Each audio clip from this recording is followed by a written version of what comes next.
ಈ ಒಂದು ರಾಣೆಬೆನ್ನೂರು ನಗರಕ್ಕೆ ಪ್ರಪ್ರಥಮವಾಗಿ ಆಗಮಿಸಿರುವ ನಮ್ಮ ಹಾವೇರಿ ಜಿಲ್ಲೆಯವರಾದಂತಹ ಹಾವೇರಿ ತಾಲೂಕಿನ ಕುರುಬಣ್ಣದವರಾಗಿರ್ತಕ್ಕಂತಹ ಲಿeutenant ರಘುರಾಮ್ ಅವರ ಮೂಲ ಹೆಸರು ವಾಲ್ಮೀಕಿ ಮಂಡಕ್ಕೇರು. ಅವರು ಪ್ರಥಮ ಬಾರಿಗೆ ನಮ್ಮ ರಾಣೆಬೆನ್ನೂರು ನಗರಕ್ಕೆ ಆಗಮಿಸಿದ್ದಾರೆ. ಹೀಗಾಗಿ ಎಲ್ಲರೂ ಕೂಡ ಜೋರಾಗಿ ಚಪ್ಪಾಳೆ ತಟ್ಟುವ ಮುಖಾಂತರ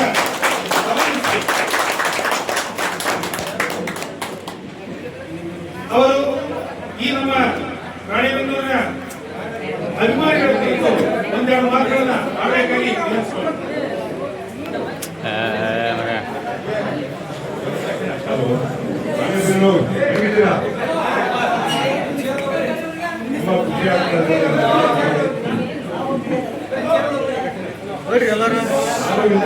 ಕುರುಕೊಂಡದವರು ಸ್ಕೂಲ್ನೇ ಸಲ ನಮ್ಮ ಅಪ್ಪ ಇದೇ ಕರ್ಕೊಂಡು ಬರ್ತಾ ಇದ್ವಿ.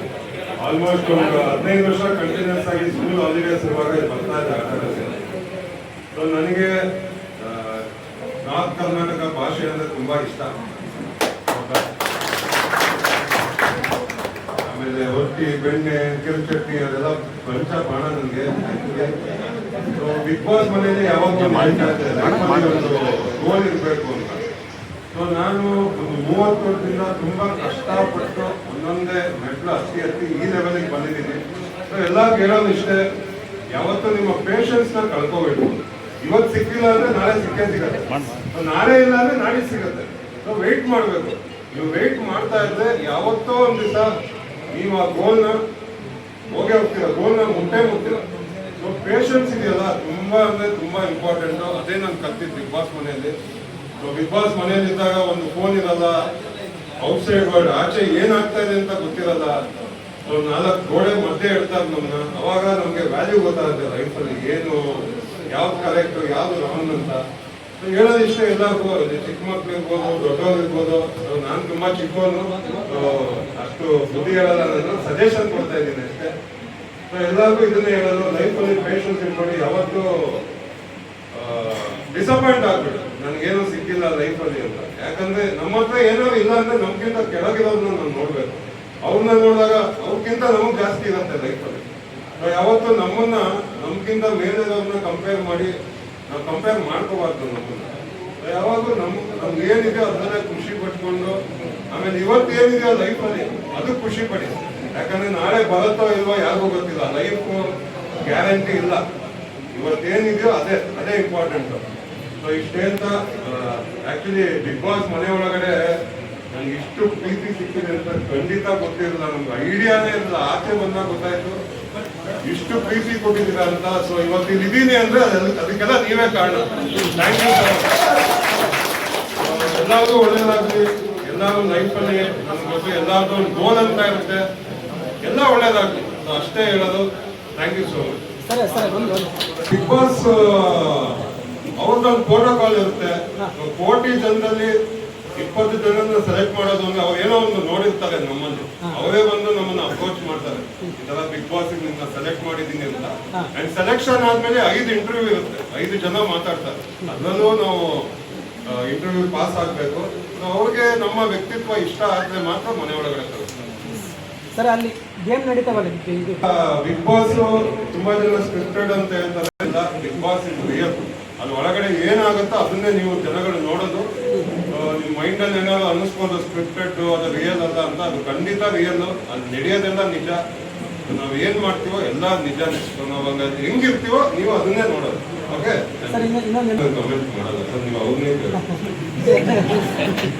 ಸರ್. ನಿಮ್ಮ ಮುಂದಿನ ಗುರಿ ಬಿಗ್ ಬಾಸ್ ನನ್ನ ಗುರಿನೇ ಮೂವಿ. ಮುಂಚೆ ನಾನು ಮೂವಿ ಮಾಡ್ಕೊಂಡ್ ಬಂದಿದ್ದೀನಿ. 4-5 ಪ್ರಾಜೆಕ್ಟ್ ಬರ್ತಾ ಇದೆ. ತಮಿಳ್, ತೆಲುಗು, ಬೇರೆ ಪ್ರಾಜೆಕ್ಟ್ ಬರ್ತಾ ಇದೆ. ದೊಡ್ಡ ವಿಲನ್ ಆಗ್ಬೇಕು ಅಂತ ಇದ್ದೀನಿ. ಪ್ರೀತಿನ ಹಿಂಗೆ ಕಂಟಿನ್ಯೂ ಮಾಡಿದ್ರೆ ಖಂಡಿತ. ಈ ಕಾರ್ಯಕ್ರಮ ಗ್ರೀಷ್ಮ ಅವರು ಕೂಡ ಆಗಮಿಸುತ್ತಾರೆ. ಅವರು ಕೂಡ ನಮ್ಮ ರಾಣೆಬೆನ್ನೂರು ನಗರದ ಒಂದು ಸ್ವಾಗತ ಸುಸ್ವಾಗತ.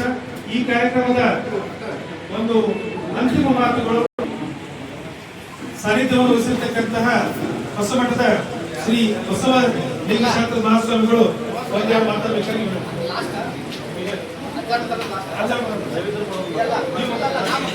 ಉತ್ತರ ಕರ್ನಾಟಕದ ಹೆಬ್ಬಾಗಿಲು ರಾಣೆಬೆನ್ನೂರು ನಗರಕ್ಕೆ ಬಿಗ್ ಬಾಸ್ ಶ್ರೀ ರಾಘವೇಂದ್ರ ಅಣುಕೇರಿ ಅವರಿಗೆ ಮತ್ತು ಅವರ ಧರ್ಮಪತ್ನಿ ಅವರಿಗೆ ಮತ್ತು ಈ ಕಾರ್ಯಕ್ರಮದ ದಿವ್ಯ ಸಾನ್ನಿಧ್ಯವನ್ನು ಹೊಂದಿರತಕ್ಕಂಥ ಸ್ತ್ರೀಗಳಿಗೆ ಈ ಹೃತ್ಪೂರ್ವಕವಾದ ಧನ್ಯವಾದಗಳನ್ನ ಹೇಳ್ತಾ ಬಹಳಷ್ಟು ಕಾತುರದಿಂದ 2 ತಾಸಿನಿಂದ ನಾವು ಕಾಯ್ತಾ ಇದ್ದೀವಿ.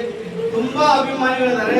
ಇನ್ನು ನಾವು 3-4 ದಿನ ಮೊದಲೇ ಇದು ಪ್ರಚಾರ ಮಾಡಿದ್ರೆ ನಿಜವಾಗ್ಲೂ ಒಂದು 5-10 ಸಾವಿರ ನಿಮ್ಮ ಅಭಿಮಾನಿಗಳು ರಾಣೆಬೆನ್ನೂರಿನಲ್ಲಿ ಇದ್ದಾರೆ ಅಂತಕ್ಕಂಥ ಮಾತನ್ನ ಈ ಸಂದರ್ಭದಲ್ಲಿ ಹೇಳಿ ನಮ್ಮ ಪ್ರಮೋದ್ ನಲ್ವಾಲ್ ಸರ್ ಏನಾದ್ರೂ ಒಂದು ಹೊಸದನ್ನ ಹುಟ್ಟಾಕ್ಬೇಕಾದ್ರೆ ಪ್ರಮೋದ್ ನಲ್ವಾಲ್ ಅವರು ನಮ್ಮ ಪ್ರಕಾಶ್ ಗುಡಿಗಟ್ಟಿ ಅವರು ಯುವಕರ ಕಣ್ಮಣಿಗಳು ಅವರು ಈ ಹೊಸದನ್ನ ಬರ್ತಕ್ಕಂಥ ಕಾರ್ಯವನ್ನು ಮಾಡ್ತಾ ಇದ್ದಾರೆ. ಎಲ್ಲ ಯುವಕರ ಪರವಾಗಿ ಅವರಿಗೆ ಮೊಟ್ಟ ಮೊದಲಾಗಿ ನಾವು ಹೃತ್ಪೂರ್ವಕವಾದ ಧನ್ಯವಾದಗಳನ್ನು ಹೇಳಿ ನೀವು ಆಗಾಗ ನಮ್ಮ ಉತ್ತರ ಕರ್ನಾಟಕಕ್ಕೆ ಉತ್ತರ ಕರ್ನಾಟಕದ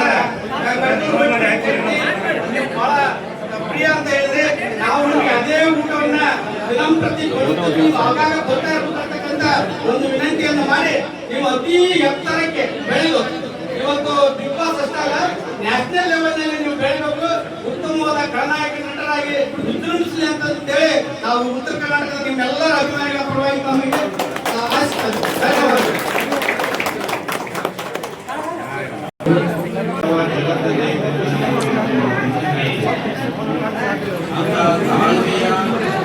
ಸಮಗ್ರತೆಯನ್ನು ಅಳವಡಿಸಿಕೊಂಡು ಬಿಗ್ ಬಾಸ್ ನಲ್ಲಿ ಅನೇಕ ನಾವೆಲ್ಲ ನೋಡ್ತಿರ್ತೇವೆ. ಅದೆಲ್ಲ ಯಾವ ರೀತಿ ಚಟುವಟಿಕೆಗಳು ಇರ್ತವೆ, ಜೀವನವನ್ನು ಯಾವ ರೀತಿ ಇರುತ್ತೆ, ಅಲ್ಲೆಲ್ಲ ಬರುವಂತ ಕೆಲವೊಂದಿಷ್ಟು ಮಾತುಗಳು ಅದೆಲ್ಲ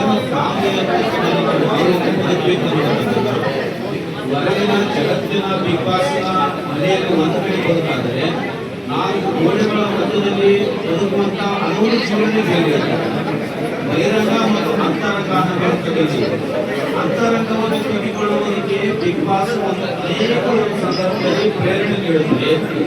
ಬಹಿರಂಗದ ಮನೆಯಲ್ಲಿ ಬಿಗ್ ಬಾಸ್ ನಲ್ಲಿ ಅನೇಕ ಲೋಕದ ಅನುಭವಗಳನ್ನು ತಿಳ್ಕೊಳ್ಳೋದಕ್ಕೆ ಅನೇಕ ಸಾಧನೆಗಳು ಸಿಗ್ತವೆ. ಆದರೆ ನಾವು ಒಂದು ಹೆಮ್ಮೆ ಪಡುವಂಥದ್ದು ಮತ್ತು ಖುಷಿ ಪಡುವಂಥದ್ದು ಏನು ಅಂತಂದ್ರೆ ಹಾವೇರಿ ಯಾವಾಗಲೂ ಕೂಡ ತೃಪ್ತಿಯನ್ನ ಅಂತ ಹೇಳ್ತಿದ್ರೆ ಹಾಗಾಗುತ್ತೆ. ಅನೇಕ ಚಳವಳಿಕೆಗಳನ್ನ ಪ್ರತಿಭೆಗಳನ್ನ ಗುರುತಿಸುವಂತ ಇಡೀ ರಾಷ್ಟ್ರ ಮಟ್ಟದಲ್ಲಿ ಗಮನ ಸೆಳೆಯುವಂತ ಒಂದು ಜಿಲ್ಲೆ ಯಾವುದು ಅಂತ ಕೇಳಿದ್ರೆ ಅದು ಹಾವೇರಿ ಬಹಳ ಹೆಮ್ಮೆ ಅಂತ ಹೇಳ್ತಾರೆ. ಅಂತ ಹಾವೇರಿ ಜಿಲ್ಲೆಯ ಒಂದು ಪ್ರತಿಭೆ ಯಾವುದು ಅಂತ ಕೇಳಿದ್ರೆ ರಘು ಹೊಂಡದಕೆರೆ ಅವ್ರು ಹೇಳ್ತಿದ್ರು ನಾನು ರೊಟ್ಟಿ ಬೆಳೆದಿದ್ದೆಲ್ಲ ರೊಟ್ಟಿ ಚಟ್ನಿ ಅಂತ ಅನೇಕ ನೆನಪುಗಳನ್ನ ಮೆಲುಕಾಗ್ತಾ ಇದ್ರು. ನಿಜವಾಗ್ಲೂ ಮನುಷ್ಯ ಬೆಳೆದ್ರು ಕೂಡ ನೆನಪುಗಳನ್ನು ಇದೆಯಲ್ಲ ನಿಜವಾಗ್ಲೂ ಅದು ಯಾವ ರೀತಿ ನಮ್ಮನ್ನ ಕೊಂಡೊಯ್ತಿದೆ ಅಂತಂದ್ರೆ ಅಭಿಮಾನಿಗಳ ಸಂಖ್ಯೆ ಹೆಚ್ಚುಕೊಳ್ಳುತ್ತದೆ. ಅಂತ ಅಭಿಮಾನಿಗಳ ಸಂಖ್ಯೆಯನ್ನು ಹೆಚ್ಚುಗೊಳಿಸಿಕೊಂಡಾಗ ಸೃಜನಶೀಲತೆ ಮತ್ತು ಒಳ್ಳೆ ಸಾತ್ವಿಕ ಒಳ್ಳೆ ಹೃದಯವಂತ ಮತ್ತು ಹೊಂಡದಕೆರೆ ನಾವು ಇಷ್ಟಪಡ್ತೀನಿ. ಅಂತ ಪ್ರತಿಭೆ ಇವತ್ತು ಎಷ್ಟು ರಾಷ್ಟ್ರ ಮಟ್ಟದಲ್ಲಿ ಬೆಳೆದುಕೊಂಡಿದ್ದಾರೆ ಅಂತಂದ್ರೆ ದುಬೈ ಒಳಗೆಲ್ಲ ಆಫರ್ ಅವರಿಗೆ ಕಾರ್ಯಕ್ರಮಕ್ಕೆ ಬರ್ತೀನಿ ಅಂತಂದ್ರೆ ನಿಜವಾಗಲೂ ಪ್ರತಿಭೆ ಅನ್ನುವಂಥದ್ದು ಯಾರ ಸೊತ್ತು ಅಲ್ಲ, ಅದು ನನ್ನ ಸೊತ್ತು ಅನ್ನುವಂಥದ್ದಕ್ಕೆ ಅದು ಹೊಂಡದಕೆರೆ ಸಾಕ್ಷಿ ಅನ್ನುವಂಥ ನಾನು ಹೇಳಕ್ಕೆ ನಾನು ಇಷ್ಟಪಡ್ತೀನಿ. ಕೇವಲ ಅವರು ಬೆಳೆಯುವುದಲ್ಲದೆ ಇಡೀ ನಮ್ಮ ಜಿಲ್ಲೆನೇ ಬೆಳೆಸೋದಕ್ಕೆ ಭಾವನೆ ಇಲ್ಲಿ ಆಗಿದೆ ಅನ್ನುವಂಥ ಮಾತನ್ನ ಈ ಸಂದರ್ಭದಲ್ಲಿ ನಾನು ಹೇಳಕ್ಕೆ ಇಷ್ಟಪಡ್ತೀನಿ. ನನಗೆ ನಿನ್ನೆ ಪ್ರಮೋದ್ ಸರ್ ಅವರು ಪ್ರಕಾಶ್ ಗುಡಿಗಟ್ಟಿ ಅವರು ಇವರೆಲ್ಲ ಸೇರ್ಕೊಂಡು ಇಲ್ಲ ರಘು ಹೊಂಡದಕೆರೆ ಅವರಿಗೆ ಒಂದು ಸನ್ಮಾನ ಕಾರ್ಯಕ್ರಮ ಇಟ್ಟಿದ್ದೀವಿ, ಬರಬೇಕು, ಒಂದು ಆಶೀರ್ವಾದ ಮಾಡಬೇಕು ಅಂತ ಅವರು ನಿನ್ನೆ ರಾತ್ರಿನಲ್ಲಿ ಹೇಳಿದ್ರು. ಕಾರಣ ಇಷ್ಟೇನೆ, ನಮ್ಮ ಜಿಲ್ಲೆಯ ಒಬ್ಬ ಪ್ರತಿಭೆ ಬೆಳೆದು ಮಾಡ್ತೀವಿ ಇವತ್ತು ಅಂತ ಒಂದು ಮಟ್ಟದಲ್ಲಿ ಬೆಳೆದು ಇವತ್ತು ಸನ್ಮಾನ ಮಾಡುವುದು ನಿಜವಾಗ್ಲೂ ಒಂದು ಬಹಳ ಸುದೈವ ಸಂಗತಿ ಅನ್ನುವಂಥ ರೀತಿಯಿಂದ ನಾನು ಬಂದಿದ್ದೀನಿ. ರಘು ಹೊಂಡದಕೆರೆ ಅವರಿಗೆ ಹೇಳುವಂಥದ್ದು ನಾನೇನಂತಂದ್ರೆ ನಮ್ಮ ಜಿಲ್ಲೆ ಎಂತಹ ಚಳವಳಿಗಳನ್ನು ರೂಪಿಸಿದೆ, ಎಂತಹ ಪ್ರತಿಭೆಗಳನ್ನು ಹೊಂದಿದೆ, ಎಂಥ ನಾಡನ್ನು ಹೊಂದಿದೆ ಅಂತಂದ್ರೆ ದಾಸರು, ಕವಿಗಳು, ಹೋರಾಟಗಾರರು, ಜ್ಞಾನಪೀಠ ಪ್ರಶಸ್ತಿ ಪಡೆದವರು, ಅನೇಕ ತತ್ವವಾದಗಾರರು, ಇಂಥ ಅನೇಕ ಪ್ರತಿಭೆಗಳನ್ನು ಕೊಟ್ಟಂತ ನಾಡು. ಅಂತ ನಾಡಿನಲ್ಲಿ ಎಲ್ಲರೂ ಒಂದು ಪ್ರತಿಭೆ ಅನ್ನುವಂಥದ್ದನ್ನು ಇಲ್ಲಿ ಹೇಳಕ ನಾನು ಬಯಸ್ತೀನಿ.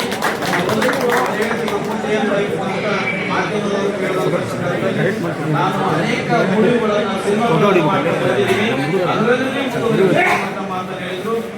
ಯಾಕಂದ್ರೆ ನಾನು ಹೇಳುವಂಥದ್ದು ನೀವು ಇಳಿದಿರುವಂಥ ಎಲ್ಲ ಕನಸುಗಳನ್ನು ನನಸಾಗಲಿ ಎಂಬಂತ ಮಾತು ಈ ಸಂದರ್ಭದಲ್ಲಿ ತಿಳಿಸಿ ನಿಮ್ಮ ಅಭಿಮಾನಕ್ಕೆ ಅಭಿಮಾನಿಗಳೆಲ್ಲ ಸೇರಿಬಿಟ್ಟು ನಿಮಗೆ ಶುಭ ಹಾರೈಸಿ ನಿಮ್ಮ ಕನಸು ಏನಕ್ಕೆ ಉನ್ನತವಾಗಿ ಬೆಳೆಯಲಿ ಅನ್ನೋದಕ್ಕೋಸ್ಕರ ಎಲ್ಲ ಬಂದು ನಿಮಗೆ ಸರ್ಕಾರ ಮಾಡ್ತಿರುವಂಥದ್ದು ಆ ಸರ್ಕಾರ ಒಂದೊಂದು ದಿನ ದೇಶ ಮಟ್ಟ ಅಂತಾರಾಷ್ಟ್ರೀಯ ಮಟ್ಟದಲ್ಲಿ ಆ ಸರ್ಕಾರ ಸಿಗುವಂತ ಭಾವನೆ ಆಗಲಿ ಅನ್ನುವಂಥ ಮಾತು ಈ ಸಂದರ್ಭದಲ್ಲಿ ತಿಳಿಸಿ ನಮ್ಮ ಮಾತುಗಳಿಗೆ ಗ್ರಹಿಸ್ತಿದ್ದ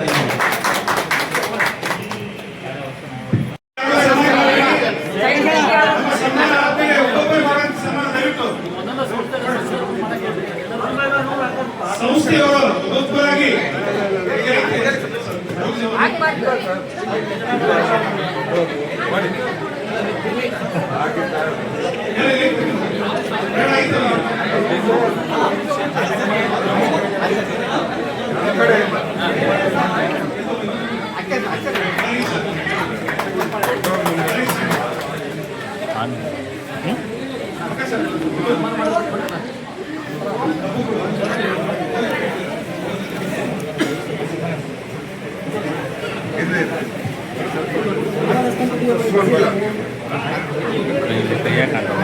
ಈ ಕಡೆ ನೋಡ್ರಿ. ಪ್ರಕಾಶ್